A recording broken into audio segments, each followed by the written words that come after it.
He ate dinner, watched TV, and slept peacefully, just a few feet away from a dead body. This is not a horror story. This is real. And what makes it even more disturbing is that the killer was someone she trusted the most. It was a quiet neighborhood where nothing unusual ever happened. People knew each other, greeted each other, and lived simple lives. In one of those houses lived 26-year-old Ananya. She had recently been married. New dreams, new home, new life. She believed she had found someone who would protect her, understand her, and stand by her. Her husband, Rohit, worked in a private company. He was calm in public, polite with neighbors, and respectful in front of elders. To the outside world, they looked like the perfect couple. But behind closed doors, reality was different. Their relationship had cracks. At first, those cracks were small, almost invisible. Little disagreements about daily life. Who should do what? How things should be done. Then slowly, those disagreements turned into arguments. Arguments turned into fights. And fights turned into long, painful silences. Sometimes, days would pass without them speaking properly. Ego started replacing love. And anger started replacing patience. Neighbors had noticed small signs. Occasional raised voices. Sudden silence when someone knocked. But no one interfered. Because from the outside, everything still looked fine. But that night, everything changed. It was around 10:30 p.m. The house lights were on, curtains drawn. The world outside had no idea what was about to happen inside. Another argument had started. This time it wasn't about something small. It was deeper, more intense. Words were sharper. Voices were louder. Ananya tried to defend herself, tried to be heard. But Rohit wasn't listening anymore. Something inside him snapped. Anger took control. And in one moment, everything went out of control. He pushed her. It wasn't meant to kill. At least, that's what he would later say. But sometimes 1 second is enough to destroy everything. She lost her balance. Her body moved backward. And then, her head hit the sharp edge of the table. A hard sound echoed in the room. And then, silence. No scream. No movement. No second chance. Just silence. For a few seconds, Rohit froze. He couldn't understand what had just happened. Then slowly he walked towards her. He called her name. Once. Twice. Again and again. But there was no response. He tried to shake her. Tried to wake her. But her body didn't move. Minutes passed, and reality started becoming clear. She was not breathing. She was gone. In that moment, everything depended on his next decision. He could call an ambulance. He could call the police. He could tell the truth. But fear took over. Fear of consequences. Fear of jail. Fear of losing everything. And instead of doing the right thing, he chose silence. He sat there staring at her lifeless body. Time passed. Minutes turned into hours. The house was quiet. Too quiet. And then he made a decision. A decision that would later shock everyone.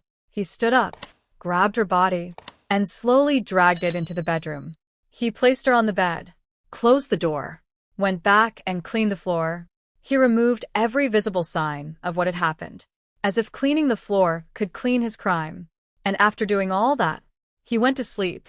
Yes, he slept, in the same house, where his wife's dead body lay just a few feet away. The next morning, sunlight entered through the windows. Birds chirped. People stepped out for work. Life outside continued like every normal day. But inside that house, death was still present. Rohit woke up. For a few seconds, everything felt normal. And then reality came back. But instead of panicking, instead of breaking down, he acted normal. He went to the kitchen, made tea, checked his phone. There were messages, calls. He replied casually, as if nothing had happened, as if his life had not changed overnight. Hours passed. He avoided going into the bedroom, avoided looking at her, avoided facing the truth. One day passed, then another, then another. 3 days. 3 days. Living in the same house, with the dead body of his wife. The smell had started spreading, but he ignored it. He ordered food from outside, watched videos, spent time on his phone. At times, he even smiled, not because he was happy, but because he was escaping reality. Every time he walked past the bedroom, his steps became faster.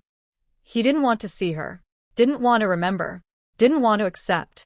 Meanwhile, far away, Ananya's parents were getting worried. Her phone was switched off. She wasn't answering calls. This was not like her.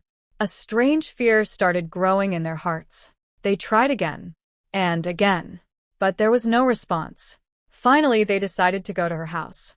They reached, knocked on the door. No answer. They called her name. Still nothing. Neighbors gathered. Something felt wrong. Very wrong. The police were called. And when the door was finally opened, the truth came out. The smell hit first. Strong. Unavoidable. Then came the silence. Heavy, suffocating silence. And then, inside the bedroom, on the bed, lay Ananya, lifeless. Still. Gone. The room told a story that no one wanted to hear.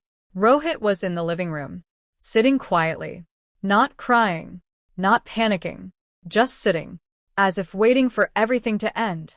Police took him into custody. During questioning, His voice was calm. Too calm. he said, "I didn't mean to kill her. It just happened. But accidents don't hide bodies. Fear does. And guilt tries to run. But it never escapes." The real question was not just how she died.